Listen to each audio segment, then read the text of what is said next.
शर्मा। हम मंजू शर्मा अपना चैनल पर स्वागत कर नमस्ते प्रणाम देते दाई माई दीदी भाजी चाची बहन सब बटन के प्रणाम कर सब बटन अभी तक प्यारा से बात दैत रहे आगा बढ़त रहे। बहुत प्यारा से हम रक्षाबंधन के गीत गावा जा रहा छी। बहुत दर्द भरा रक्षाबंधन के गीत यहाँ सब जरूर सुनबे, जरूर कमेंट करबे गीत अहाँ सबके केहन लागत आ नहीं लागत से जरूर कमेंट करब। बहुत दर्द भरा रक्षाबंधन के गीत है, अहाँ सब जरूर सुनब और प्यारा आशीर्वाद जरूर देव। आशा कर जरूर प्यारा आशीर्वाद मिलबे करते हैं। अहाँ सब नहीं भूलब हमरा से बहुत प्यारा आशीर्वाद हमरा सबके मिल रहा है। जहाँ तक पहुँचल छै अहाँ सबके प्यारा आशीर्वाद से पहुँचल छी। बहुत प्यारा सा गीत है, सब जरूर सुनबे, जरूर कमेंट।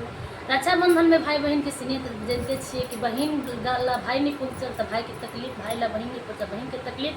रक्षाबंधन एहने सब पावन है कि भाई बहन के आज साल भर पर पूरा हो नहीं हो जाए अबत रहा भाई बहन तो साल भर पर, लेकिन भाई बहन के याद होबे करे। बहुत प्यारा सा पावन है, बहुत प्यारा सा गीत है, सब जरूर सुनबे।